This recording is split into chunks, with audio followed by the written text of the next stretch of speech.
Green top নিউজে স্বাগত। আপনাদের সাথে আছি অর্ঘমিত্র তরফদার। শুরুতেই জানাবো ভয়াবহ বন্যায় নেপালে মানবিক বিপর্যয়ের খবর। নেপালে আকস্মিক বন্যা এবং ভূমিধসে প্রাণহানি বেড়ে অন্তত 160 জনের দাঁড়িয়েছে। নিখোঁজ রয়েছেন 400-র বেশি মানুষ, যাদের মধ্যে 3 শতাধিক বিদেশি নাগরিক।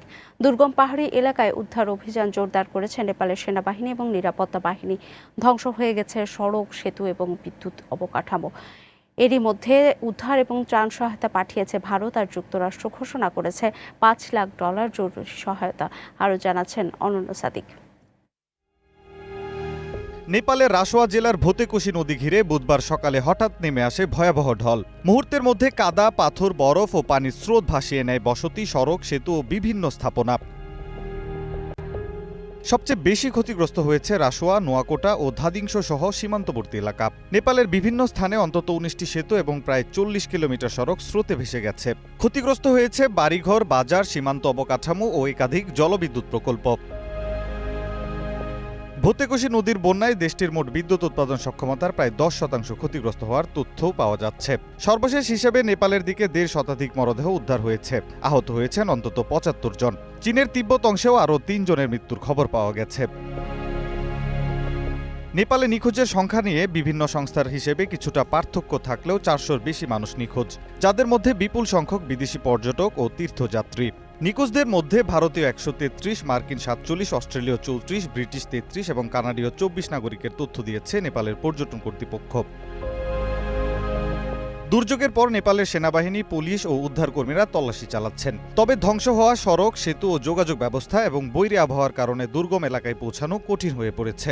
নিখোঁজদের সন্ধানে ড্রোন ও থার্মাল ক্যামেরাও ব্যবহার করছে উদ্ধারকর্মীরা। উদ্ধার ও ত্রাণে সহায়তার আশ্বাস দিয়েছে ভারত, চীন, যুক্তরাষ্ট্র, কানাডা ও জাতিসংঘ। ভারত ইতোমধ্যে জরুরি ত্রাণ সহায়তা পাঠিয়েছে।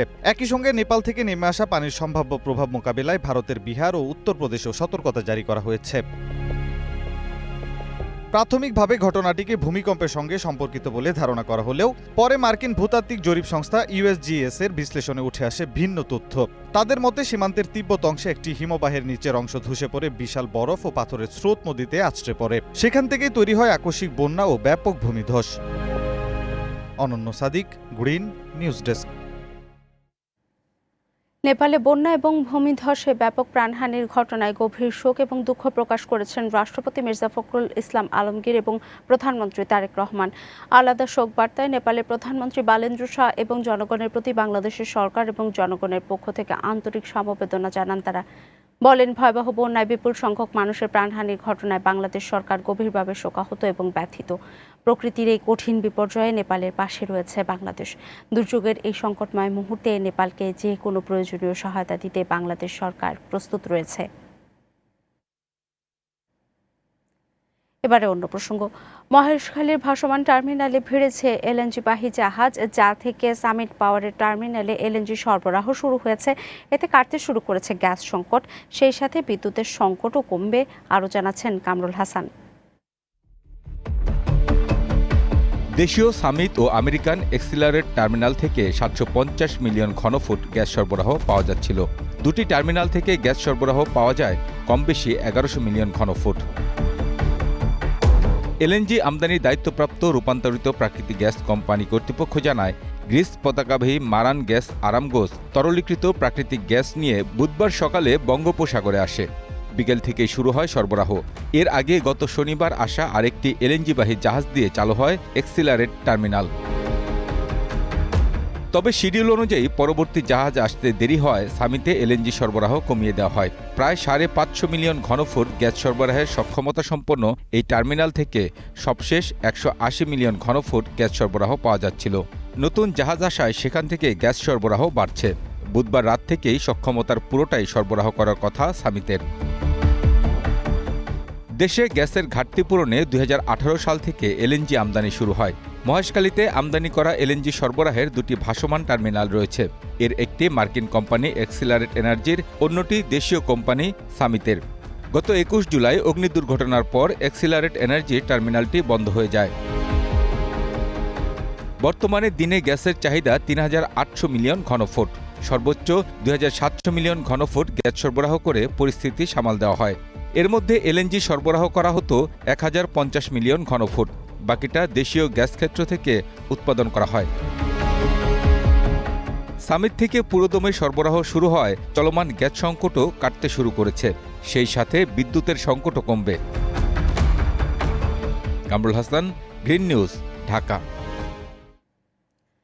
আজ শুরু হচ্ছে ত্রয়োদশ জাতীয় সংসদের তৃতীয় অধিবেশন। এবারের অধিবেশনের সবচেয়ে গুরুত্বপূর্ণ কাজ হিসেবে থাকছে বাকি সংসদীয় কমিটিগুলো গঠন করা। এরই মধ্যে কমিটি গঠন নিয়ে সরকার এবং বিরোধী দলের মধ্যে নতুন করে টানাপোড়েন তৈরি হয়েছে। জুলাই সনদ অনুযায়ী বিরোধী দলের সদস্যদের জন্য নির্ধারিত 14টি স্থায়ী কমিটির সভাপতির পদ নিয়েও দেখা দিয়েছে অনিশ্চয়তা। সরকারের পক্ষ থেকে বিশেষ কমিটিতে বিরোধী দলের অংশগ্রহণের সঙ্গে এসব পদ দেওয়ার বিষয়টি যুক্ত করা হলেও বিরোধী দল তাতে এখনও সদস্য দেয়নি। অধিবেশনে গুরুত্বপূর্ণ কয়েকটি বিলও উঠতে পারে। এর মধ্যে রয়েছে জাতীয় মানবাধিকার কমিশন, গুম প্রতিরোধ এবং প্রতিকার এবং সম্পত্তি হস্তান্তর সংশোধন সংক্রান্ত বিল। এছাড়া ব্যাংক রেজুলেশন সংশোধন এবং এএসআরবি বিলও আলোচনায় আসতে পারে। দ্রোহ, মানবতা, সাম্য এবং অসাম্প্রদায়িক চেতনার কবি কাজী নজরুল ইসলামের 50তম মৃত্যুবার্ষিকী আজ। 1338 বঙ্গাব্দের 12ই ভাদ্র ঢাকার তৎকালীন পিজি হাসপাতালে শেষ নিঃশ্বাস ত্যাগ করেন বাংলা সাহিত্য এবং সঙ্গীতের এই অনন্য প্রতিভা। 1899 সালের 24শে মে পশ্চিমবঙ্গের বর্ধমান জেলার চুরুলিয়া গ্রামে জন্ম নেন কবি কাজী নজরুল ইসলাম। ডাকনাম ছিল দুঃখু মিয়া। শৈশব থেকেই কঠিন দারিদ্র্যের সঙ্গে লড়াই করে বড় হয়েছেন তিনি। দারিদ্র্য জয় করে ঐশ্বরিক মেধায় কবিতা, গান, গজল, হামদ, নাথ, নাটক এবং শ্যামাসঙ্গীত সহ সাহিত্যের নানা শাখায় রেখে গেছেন অনন্য সৃষ্টি। অন্যায়, শোষণ, বঞ্চনা এবং বৈষম্যের বিরুদ্ধে নজরুলের কবিতা এবং গান বাঙালির চেতনায় সমানভাবে প্রাসঙ্গিক।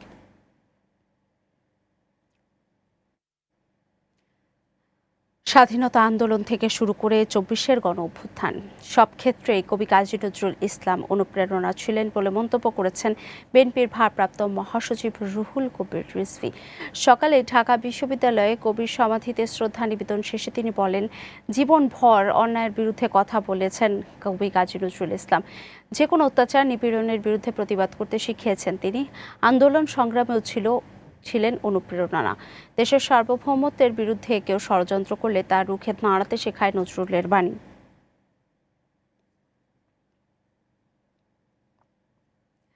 সৌদি আরবের রিয়াদে একটি সোফা তৈরির কারখানায় আগুনের ঘটনায় নিহত 16 বাংলাদেশের মধ্যে 9 জনের মরদেহ আজ দেশে পৌঁছাবে।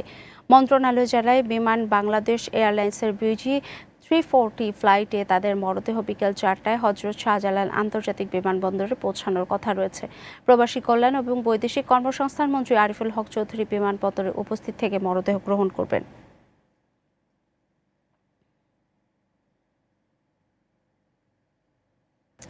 গাজীপুরে কোনাবাড়িতে ঝুটির গোদামে লাগা আগুন নিয়ন্ত্রণে এনেছে ফায়ার সার্ভিসের 5টি ইউনিট।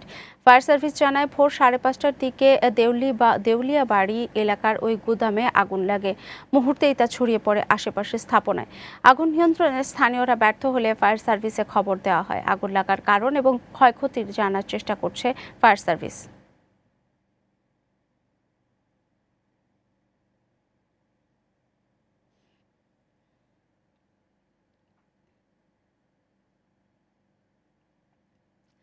নারায়ণগঞ্জের রূপগঞ্জে দিন দিন বাড়ছে ডেঙ্গু রোগীর সংখ্যা। প্রতিদিনই জ্বর, শরীর ব্যথা, দুর্বলতা সহ নানা উপসর্গ নিয়ে রূপগঞ্জ উপজেলার স্বাস্থ্য কমপ্লেক্সে আসছেন রোগীরা। চলতি বছরে মোট ডেঙ্গু রোগীর সংখ্যা 85 জন। শুধুমাত্র আগস্ট মাসেই ডেঙ্গুতে আক্রান্ত হয়েছেন 42 জন। এর বাইরে উপজেলার বিভিন্ন বেসরকারি হাসপাতাল এবং ক্লিনিকেও ডেঙ্গু আক্রান্ত রোগীর চিকিৎসা নিচ্ছেন। তাই এখনই মশা নিধন কার্যক্রম চালু না করা হলে এবং বাড়তি নর্দমা ডোবা পরিষ্কার পরিচ্ছন্ন না রাখলে ডেঙ্গু আরও বাড়বে বলে মনে করছেন সংশ্লিষ্টরা।